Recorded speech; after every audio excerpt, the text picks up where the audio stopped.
Hall & Oates finally hit it big in 1981 after years of treading water in the 70s. The album is Private Eyes, and they're watching you. Stay with us. Get ready for the 3324 podcast, where lifelong friends Dean Legiro and Eric Kuber share their love of all things music and movies. Dean has directed short films and is a music trivia buff.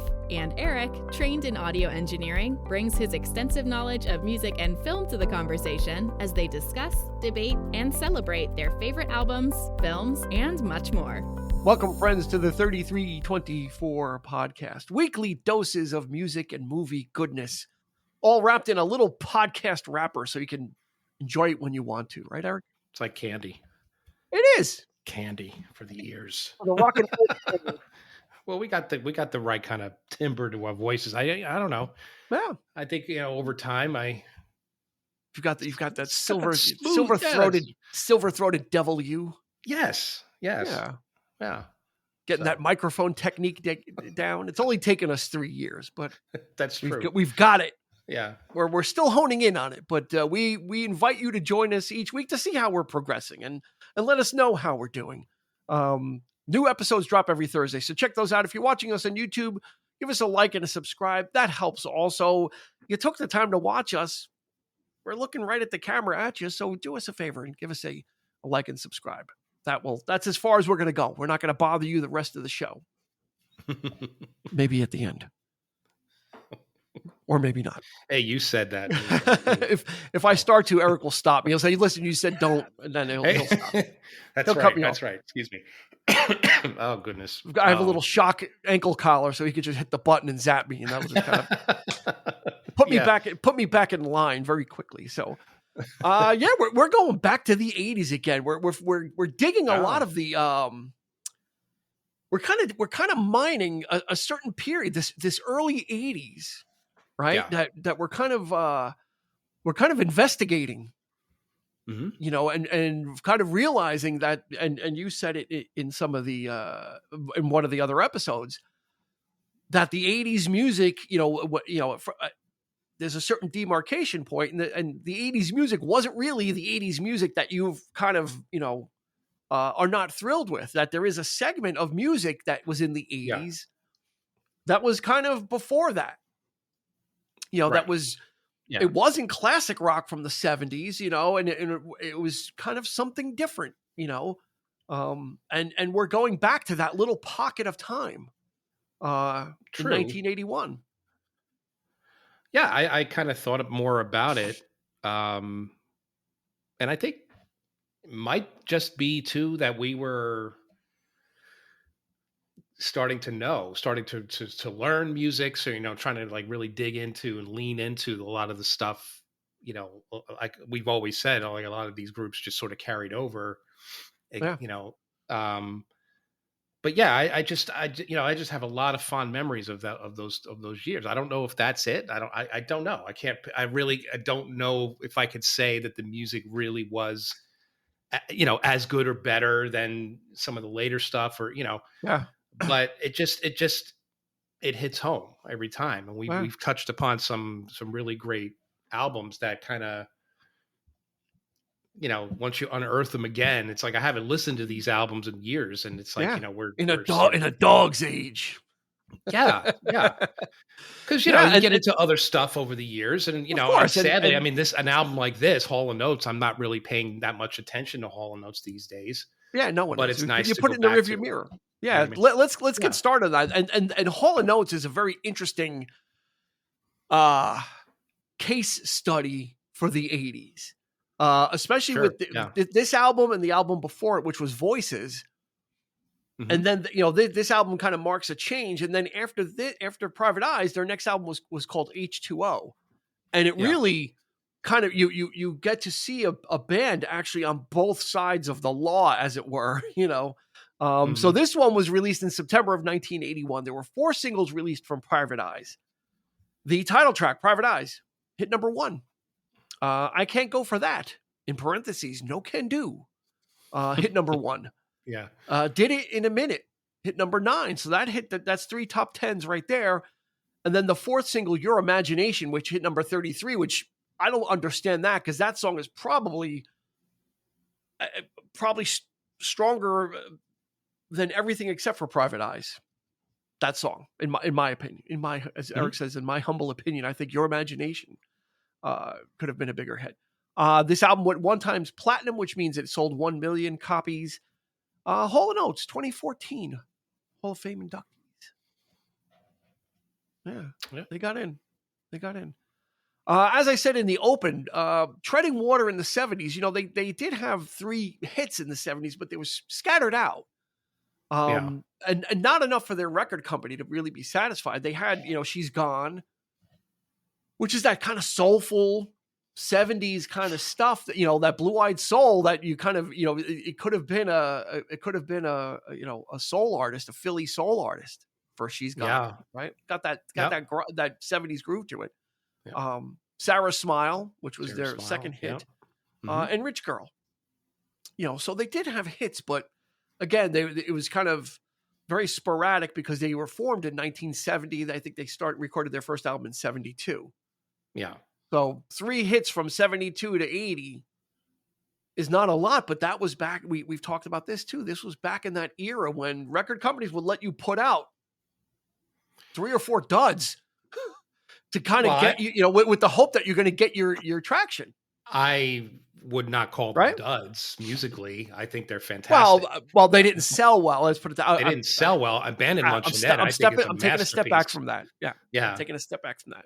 I actually, in full disclosure, I actually prefer the older stuff because because they're very much a duo, which we'll get into that, as we talk about it. But they are. It's Daryl Hall and John Oates, right? But I'll make the point as we talk about the album further on. So I'll leave it there. Yeah, they were, in the 70s. They were, part of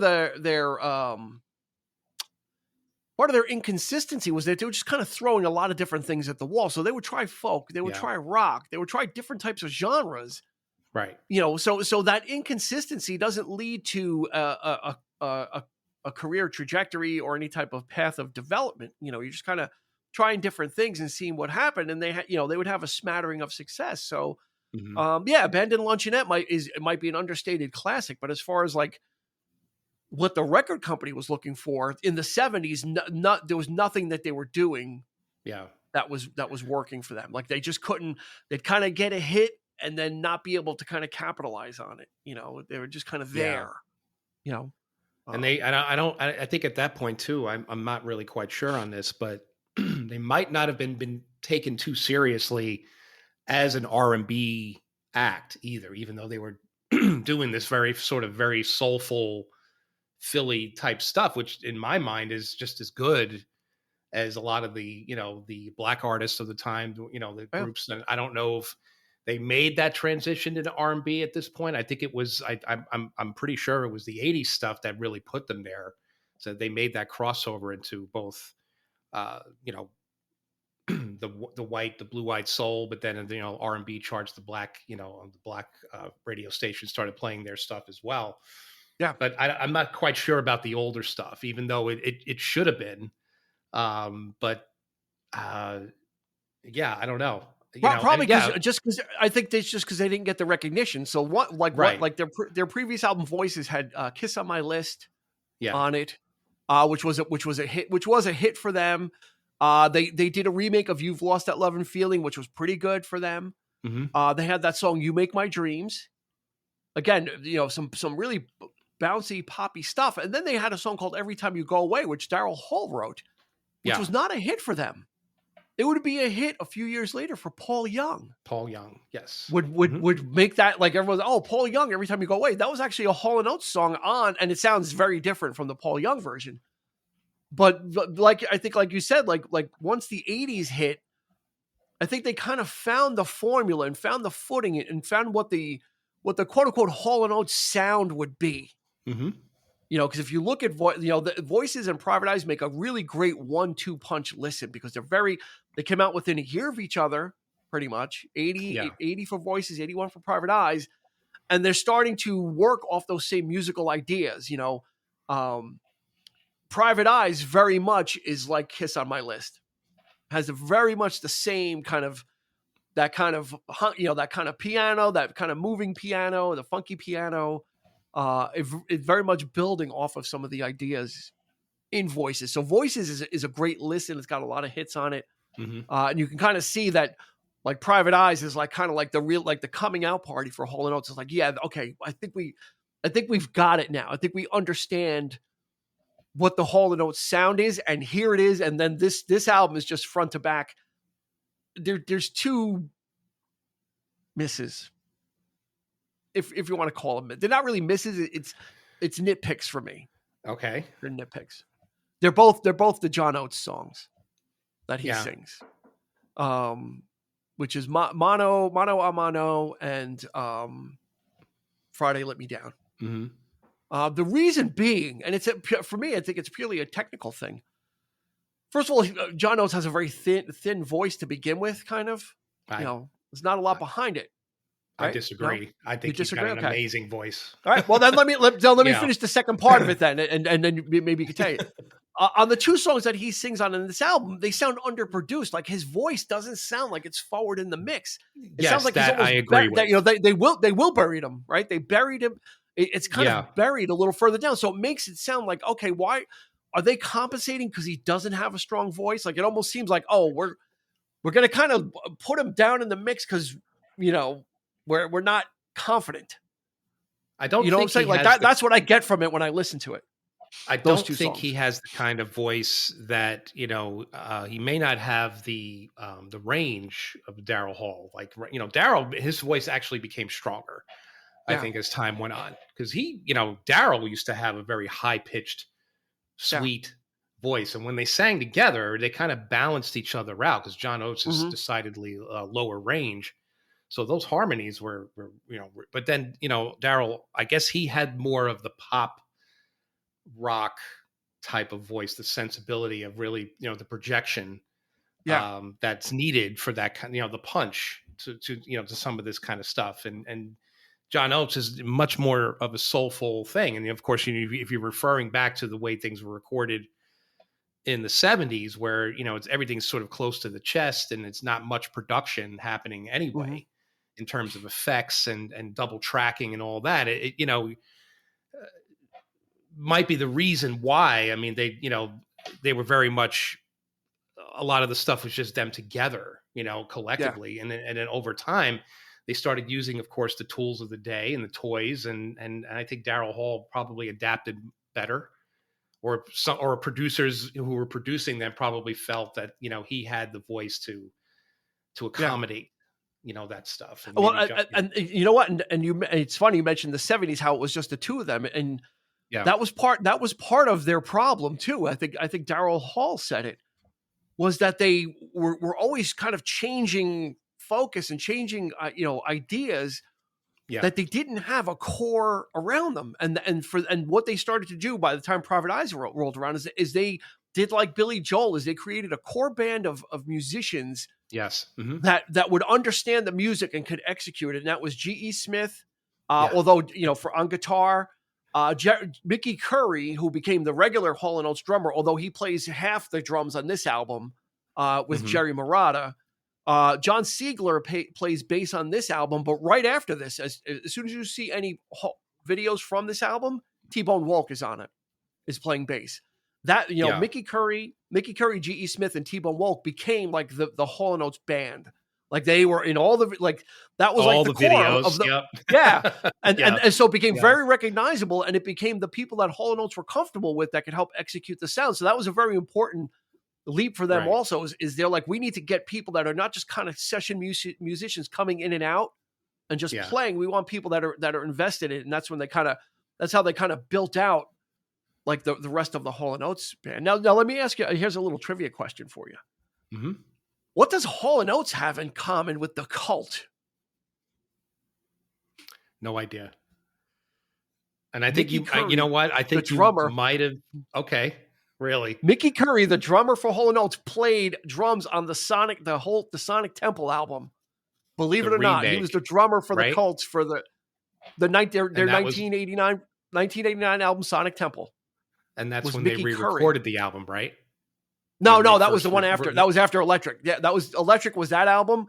Their follow-up after Electric got big, they went into the studio to do their follow-up album. And they always had rotating drummers anyway, like Spinal Tap. So they got Mickey Curry from Hall & Oates to play drums on the Cult album. And then after that, they hired Matt Sorum to become the Cult drummer. And then he left them for Guns N' Roses. But Mickey Curry, Hall & Oates drummer, played drums on Sonic Temple by the Cult. Go figure. Big drum sound on Sonic Now, was Temple. that him on Adult Education? That great drum. Mickey Curry. Yeah, Mickey Curry was part of that band. Yeah, part of the band. Oh, I love that. I love that song. I love that when the drums. Well, that's that split that we're going to get to is this album is straight ahead. Pretty much there's no. I think I Can't Go For That is the only slow song. Yeah. Like this album is just boom, boom, boom, boom, up tempo, up tempo, up tempo. Just really great. That great early 80s. We just did an episode about the Cars. It was the same type of thing. It was like, is this new wave? Probably not. This is more poppy. A lot more pop elements to it. A lot more rock elements to it also. And very American, very East Coast pop. Yeah, it is. That was it too. They wanted to record in New York. Also, they were starting to live in New York and feeling very familiar. They didn't want to go out to LA, so they recorded this album in New York. So it's got that feel to it. Yeah. It's got that a little bit more of a rough and tumble feel that you get with the East Coast sound, not that slick production that even in the 70s and 80s, you had that California sound, like the Fleetwood Mac and the Eagles. This doesn't have that. It's got some grit to it. And I think that's what gives even the poppier stuff a little bit more of an edge. Cause it's not so shiny. Yeah. And I think in this case, I think the production makes a difference, because if you had really glossed this up, it would sound like something different. And I think the fact that it's got that it's not so shiny, kind of gives it that kind of like go get 'em attitude. Like we're in it to win it, and we're kind of rock. We're kind of making a rock pop record. And it's not this slick. It's not to say that they wouldn't go there. Yeah. Well, that's what they did. The next album is boom. They went full 80s. That's what I'm saying. Here's the demarcation point. H2O, their follow-up, they went into like the 80s revolution had happened, and exactly the 80s revolution had happened. Music had changed, and Hall & Oates had pivoted very successfully. Pivoted from this like Private Eyes and Voices is a certain type of 80s music. H2O and the albums after that are a different type of 80s Hall & Oates music. It's the same singers, but like you said, the tools would be different. They would use different production techniques. It would get a lot slicker, embracing that 80s aesthetic that was going on because I think a lot of groups understood that kind of stuff wasn't going to fly. Things had changed rapidly in those couple of years. Yeah. Yeah. And well, unfortunately for me, too, like I said, like John Oates just kind of, for me, he kind of just dropped off, right? I mean, his presence isn't really as heard. And that's unfortunate for me. Like I said, I love his voice. I think he just became the guy in the background strumming the guitar. Yeah. Strumming a guitar, maybe adding a little ooh, ah kind of thing. And I'm, of course, Daryl Hall's the principal songwriter as well. I guess there was something about the guy that producers just loved at the time. I guess he was it. Yeah, he became like the front. He became the front man. He literally became the front man. You know what? Let me do some apologizing for John Oates. Listen to their cover of "You've Lost That Loving Feeling," and you'll hear that John Oates can sing. Yeah. Just the two songs on "Private Eyes" doesn't do him any justice. They really don't. This is they don't. And that's. You were right about you hit it right on the head with the production sense on those songs. It's just they almost feel like they're unfinished to me. They're not as complete sounding as the other songs on the album. It almost sounds like a demo because his vocal is so sunk. To me, it's so sunk in the mix. That's like, okay, is this? What are they covering for? The opening cut, "Private Eyes." You know what I realized about it today? This album is what, 32 years old? Yeah. Jesus. You know what I realized about the song "Private Eyes" today, watching the video. It took me watching the video. Okay. Anything, and you want to take a stab? It's a musical thing. It's a musical thing. The Claps? No, no, you're close. There is not one cymbal crash on it, and there's no drum fills. It is just a doom ta doom ta. The song is just that driving beat. There are no drum the claps fills that make it, man, and no cymbals. I just realized the time. Like this is like a bare bones. It's like Mickey Curry is literally just going doom ta doom ta. Yeah, and that's the song. It just drives it right through. Right. Well, anything that I've looked up or read stories about people reminiscing about this album, because I recall hearing it the first time I came to your house in Dobbs, and and I know you were a big fan of this record when it first came out. So it was when we started hanging out, after school. Yep. And it was one of the first records that you kind of played for me, like you were like, oh, this is great. This is one of the staples that for a couple of years that just and of course it was on the radio and all that. But anytime I ever hear anybody talk about the song, they always refer to the claps. It's the claps that make it, man. It's like and people are always accentuating that clap, like doing the dance, and it's just that. So that's great. I mean, and I happen to agree. I think it's definitely I heard it today. Working today, I heard it on the old it just came on in the store. Like it just came on, and I was like, oh man, we're talking about this tonight. And it's like, and all I'm thinking about is, because how like you go into a store, right? And like it's not exactly, you don't hear the whole song. You hear half a song. Yeah.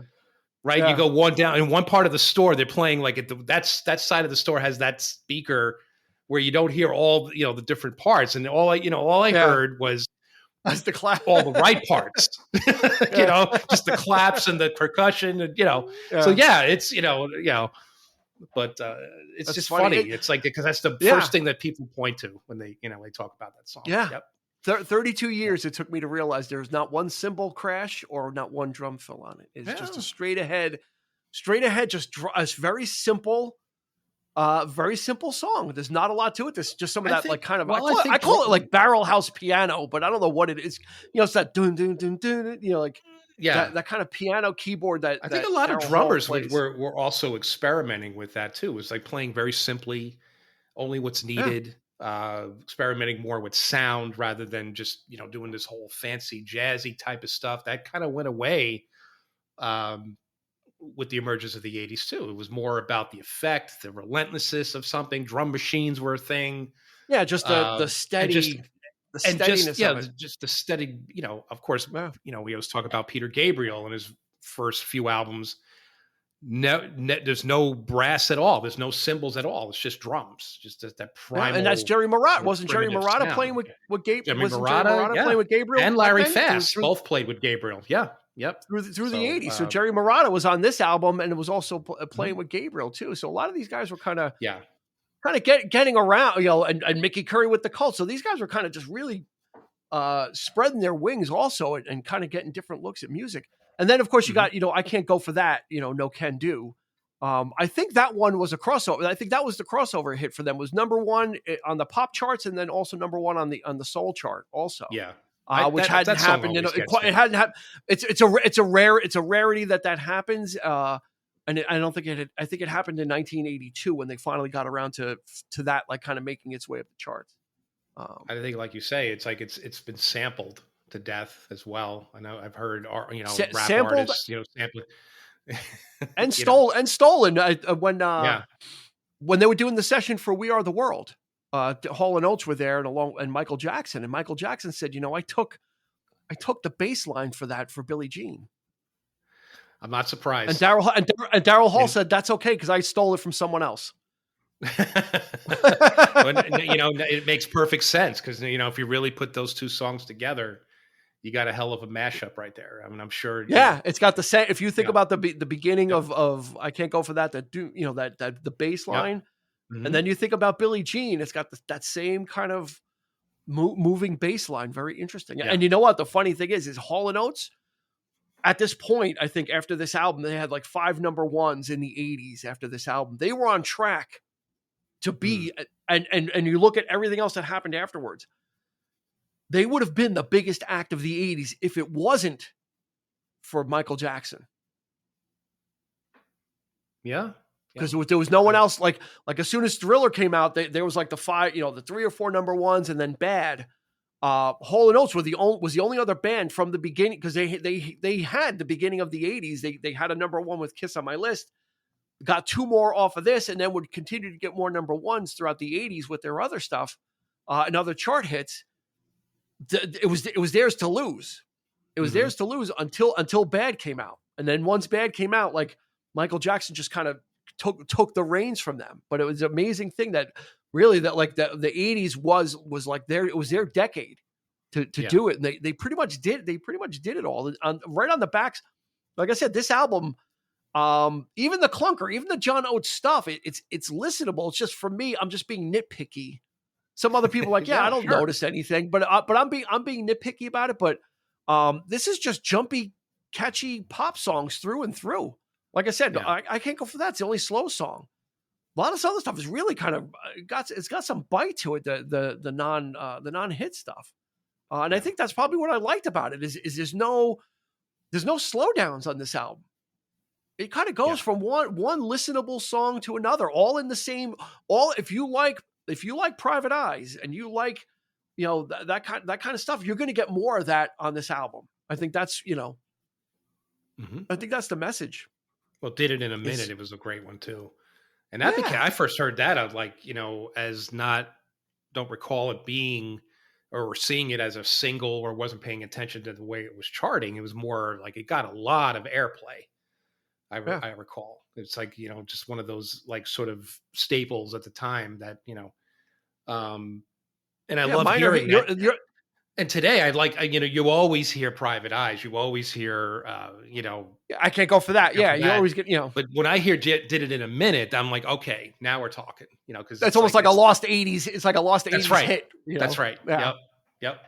So it's because it was a minor, and like I said, your imagination. That's probably got one of Daryl Hall's most soulful vocals on the album. Like that song. So. Like I said, even the one that hit number 33, I think can swing with Private Eyes. Like I said in the beginning, I think it's just as strong on this. Some Men, which is the last song, and it's actually the longest song on the album, which isn't very long, but it's got a little bit of an epic feel to it. It's hard rocking. It's got a couple of different movements to it. Yeah. Unguarded Minute, Tell Me What You Want. I mean, all these songs are all just great pop, catchy, really well-written songs, and I think I remember years ago, maybe when this album came out, there was an interview with Daryl Hall, and they were like, kind of asking him like, oh my God, all of a sudden you guys have all this success, and I think I could be wrong, but I think Daryl, if I remember, Daryl Hall said in the interview, goes, the way I was hearing the music in my head, I was finally able to record it that way. So like the ideas were always there. It just wasn't able to execute them the right way. And he said, with this album, like the stuff in my head matched the way it sounds in my head, matched the way it sounded on the record. That's cool. So like almost like the stuff was always there, but I just it wasn't coming out right. Yeah. Which is a very interesting thing. It wasn't like, oh, we developed into this. It's kind of like, that's frustrating. I just didn't know how to get it out the right way, maybe it was working with people that didn't give a crap, like session musicians just coming and going and not being able to kind of work with them and kind of massage the music a little bit or get what you want out of it, Yeah. That was a very interesting notion that it's in there. But how to express it? How do you get it right? Yeah. What's it supposed to sound like? I know what it's supposed to sound like, but it's not coming out the right way. What's missing? So it's kind of Would you peg him as a perfectionist, Daryl Hall? I don't think so.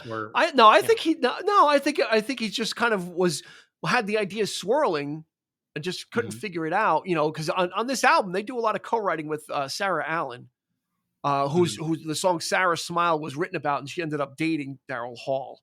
So I think just also getting the right partners with you also, right? It's sometimes you can't do it alone. Sometimes you need the Brian Wilson couldn't do Pet Sounds alone. He needed someone to write those lyrics for him so he could write the music. So it's also having that realization that sometimes, you got to let the best people do, you got to get the right support, right? That's the art of collaboration right there. That's just, finding, but then you make history.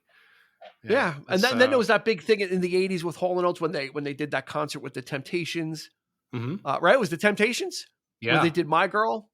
Yeah, well, I think it was like two of the original members. David Ruffin and Eddie Kendrick were there. Right. And that kind of cemented them. That kind of brought that whole Philly soul thing kind of full circle. Kind of made them the favorite sons of Philadelphia. Kind of real, like I said, the 80s were very kind to Hall & Oates, and they embraced it as well. They full on went in with the music videos. They didn't take themselves seriously with it. They were kind of good. They certainly didn't. They were they were always goofy. What was the Christmas one? Yeah, Jingle Bell Rock. The Jingle Bell. Yeah. I remember just the goofiness of Walk and G.E. Smith. Yeah, they're all like trying to be like the prototypical 50s like people like smiling all the time.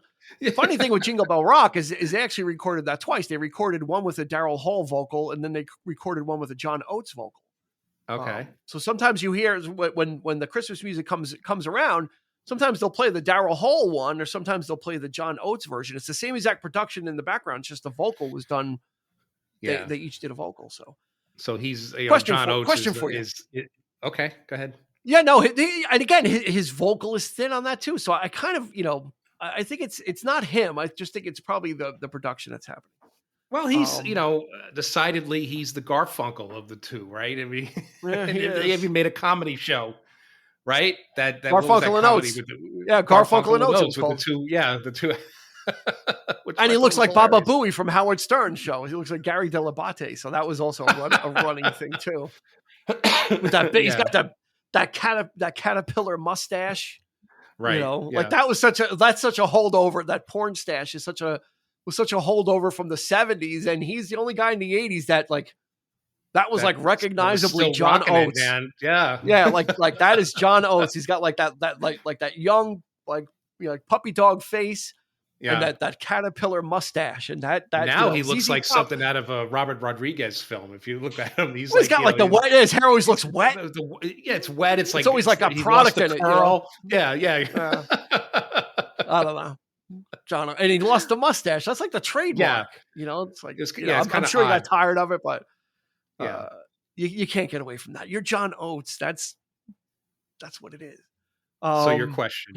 Here's my question for you. Mm-hmm. Back to my question. Do you know anybody? I want you to think about this. And I was thinking, I was going for a drive yesterday, and I was listening to the album. Just kind of letting the thoughts, just kind of letting the mind open up as I'm listening to it.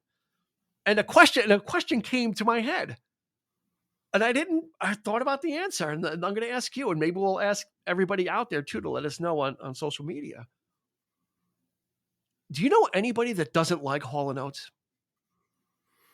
I'm not saying uber fans, but I've never heard of anybody say, fuck Hall & Oates, or they suck.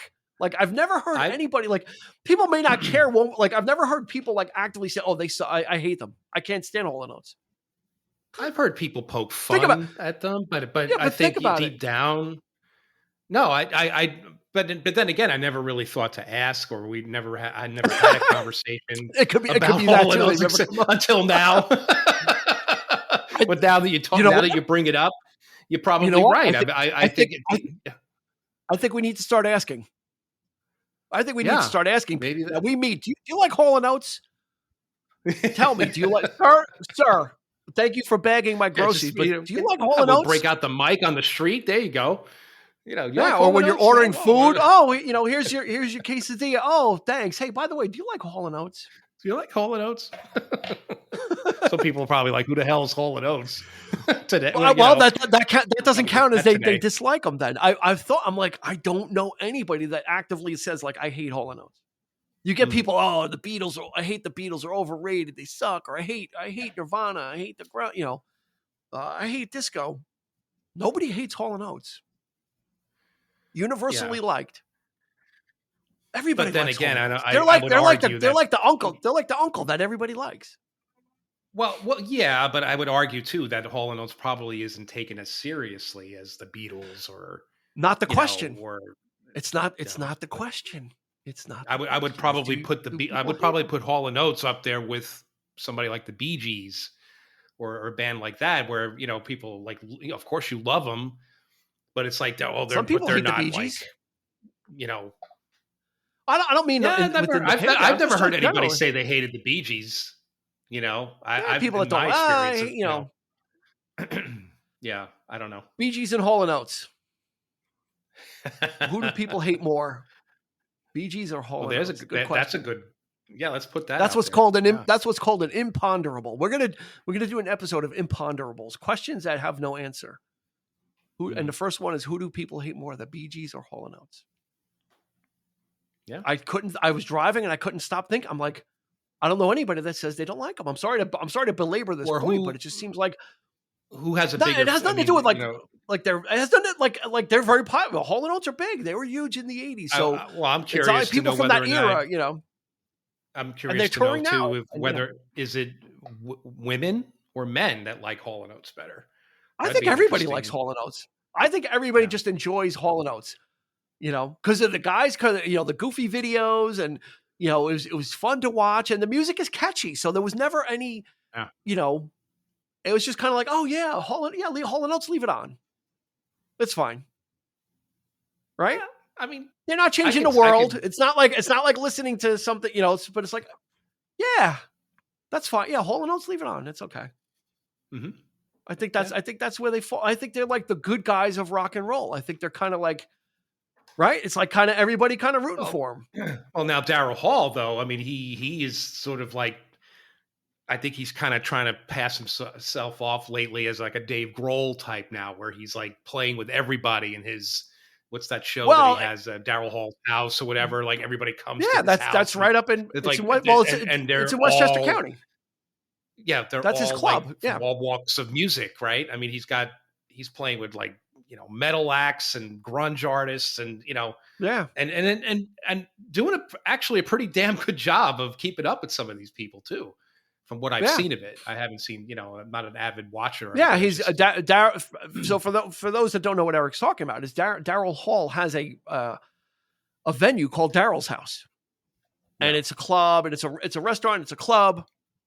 It's in New York. It's in Pauling, New York, which is kind of up, it's somewhat upstate New York, not really.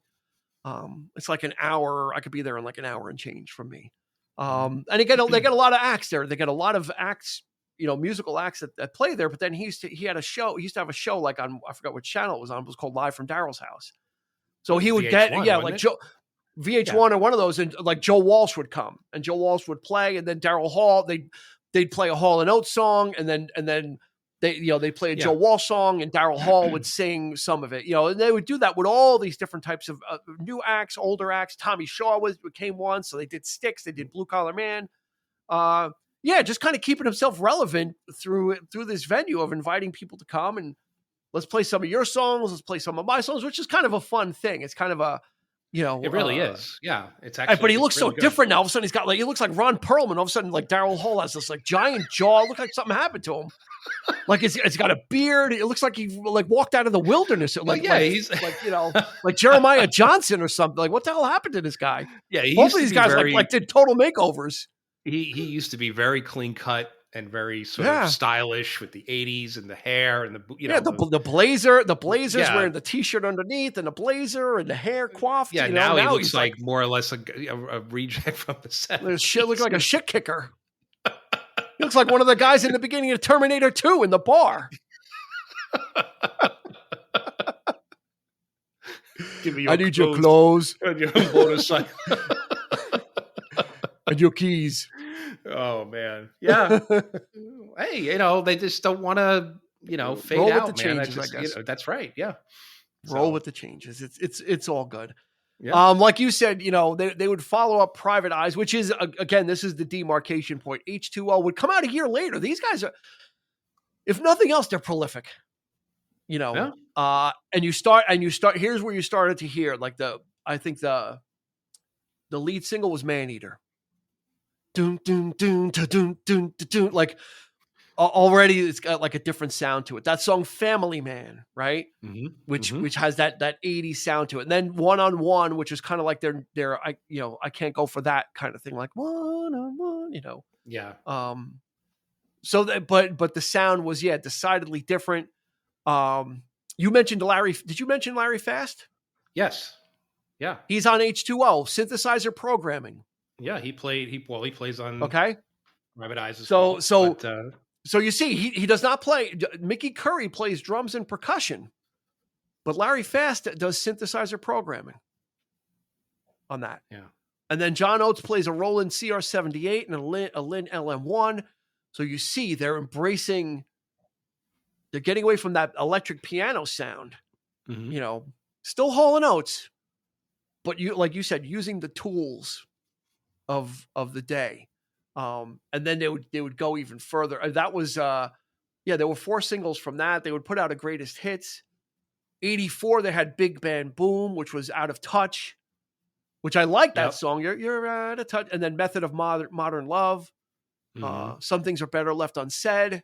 That was Possession, Obsession.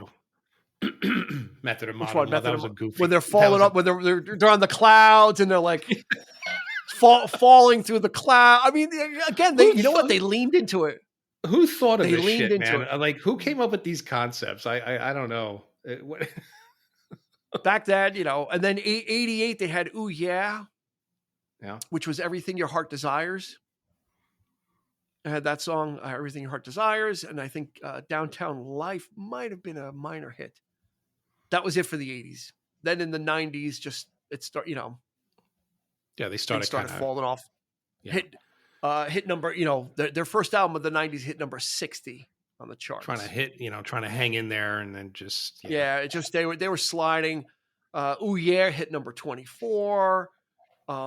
Big Bam Boom, which was Method of Modern Love and whatnot, that hit number 5. So that, you know, they were, you know, they started to kind of slide, but they had a good run. I mean, you're talking 80 album, 80, 81, 82, 84. They were just really kind of capitalizing on a la Phil Collins. You know, the opportunity is there. You got to take it. What are you going to do? Say no? Sit on your hands? It's like we're hot right now. We got MTV on our side. Let's just let's get in there. Let's get more material out. And it was the right material. It was good stuff. Yeah, it was good stuff. Like I said, they were an act from the 70s that didn't mature until the 80s, but then was also able to transition into the 80s electronic age also. So it's a very interesting, Hall & Oates, a very interesting kind of pedigree of around since 72. So they were around in the classic rock era. They had a couple of hits, didn't get big until the early 80s, was able to parlay that and stay relevant into the electronic 80s. That's why everybody likes Hall & Oates. That's why nobody hates them. Well, we'll see. Hopefully like the utility we'll get some player. Responses. Yeah. Well, why? Are you hoping for people to say they hate them, or are you hoping for? No, I'm not hoping to hear that, but I'm just. It would be an interesting to see if whether or not we're going to put a poll up. We're going to put the poll up. Do you like Hall & Oates? Yeah, and that's yes it. Or no. The answers. The crowd. There's no in between. It's yes or no. There's no maybe. There's no hemming and hawing. No hemming and hawing, as people used to say. That's right. Stop hemming and hawing, whatever that means. But I don't hem or haw because I don't sew. Anyway, so hemming and hawing. Hem and hawing. Stop pussyfooting around. It's another one. Okay. What does that mean? I don't walk like a cat. Yeah. Right? We could do an episode top now 5 man eater comes to mind now that you mentioned cat. Now man eater comes to mind, right? Yeah. Didn't they have what do we got video like yeah, of course it was like a panther or whatever. A panther, yeah. Yeah, he's all like sweaty, and they're like got him like framed like sideways, you know, and he's like sweaty into the camera, you know. They leaned into it. They leaned it. It was they were of their era. Yeah. And they weren't pretentious about it, which is good. Like if they were trying to be pretentious about it and be like, oh, we're artists. It's like, no, they were Hall & Oates. They were, it was for the goof. Right. And Billy Joel kind of like Van Halen, like Phil Collins, kind of Van Halen. Like they didn't take it seriously. Like this is a medium to get our faces in front of people. We don't need to send a message. We just want to get, it's just another outlet to get the music out there. So Private Eyes, what do you got? Obviously you said Did It in a Minute is a sentimental favorite for you. I do. I mean, I like the hits. I mean, every hit is great. Yeah. I Can't Go For That is probably my favorite track off the album, honestly, because it's got a nice saxophone. It's the most sentimental to me, or the most nostalgic for me. Let's put it that way. The album is definitely of its time, and some other tracks might sound a bit more dated, but I think that one kind of still stands out for me. And it's especially that long extended intro, which would obviously be cut down and on radio, and of course the greatest hits. Just kind of let it marinate. They let the song marinate, and they kind of let it. I love the way it built. Like it just keeps going. There are no rush. It's no rush to kind of get you there. And, it's that song that you don't need to get right into the verse. It's like, we'll get there. We're going to take you. We'll get you there. Yep. Just hang with us, which is kind of neat about that. That's probably it from. I mean, there's like some of the the deeper, like on the side too. The songs that you had mentioned. That's what I was going to go. I was saying, great. They're just catchy. Punchy. They're just It's all there. Yeah, I'll still advocate for Your Imagination. The final two tracks, Your Imagination and Some Men. Maybe even go with the final three tracks. I'll say, you know what? You want to listen to like a really great way to close out an album? Listen to the final three tracks of this album. A great way to close the album out. It's just, it goes out on a bang, not on a whimper. That they're not trying to make a statement with the arrangements of the songs or anything. It's just kind of, here it all is, and it's Hall & Oates and it's Private Eyes. Yeah. What do you think? It is a full record too. I mean, and of course we talk about the length of the album, perfect length. What is this is a little long for an LP too. 47 minutes for an LP. 47 minutes. Yeah, it is kind of long, but those grooves get thin towards the middle. This kind of reminds me of In Excess, right? This reminds me of Kick. Like all the songs are great. All the songs, almost any song could have been a single, pretty close on this album. Yeah, because they're all punchy and they're all poppy, and none of them are whacked out. Like there's nothing like whacked out on this album. Except for the John Oates stuff. Yeah, but I still like almost those anything too. could have been. But again, I don't dislike them. Because of the way they are. It just Mano a Mano has a more of a he's trying to do more of a rock flavor, I think, and maybe that's the reason why it's not as polished or produced. Maybe it's going to a little bit more. He's like hanging on to that. He's hanging on to that raw sound. I think maybe, who knows? I don't know. Try him, because I know if you've ever heard him stuff now, like he tours like solo. He's doing a lot of like folky type of stuff now. Like it's just like when he goes off on his own. Solo Oates. Solo Oates. No, but I've heard him, perform. If you look on YouTube, just Lone Oates. Lone Oates, yeah. Lone Oates McQuaid. Lone Oates. Oh boy! All right, I think that's going to do it for this album. It's a great one. Yeah. This is another banger from the early '80s. We're gonna move off the early '80s for a while. We'll give it a rest, but this was just another one that kind of stuck out of this kind of cycle of this era where rock, classic rock was kind of gone, and there was just kind of rock or music. Mm-hmm.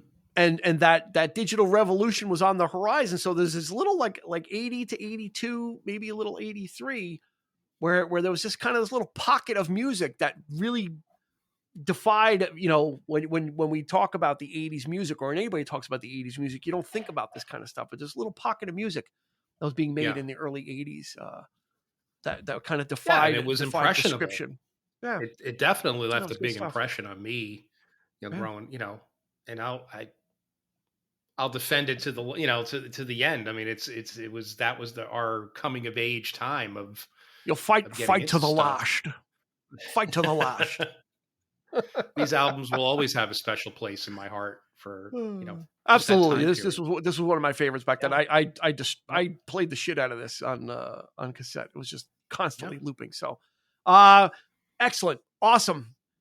Private Eyes, 1981. Check this album out. We'll put a poll out to Hall & Oates. Yay or nay? I think our answer is a definite yay. Mm-hmm. So, for Eric, this has been Dean.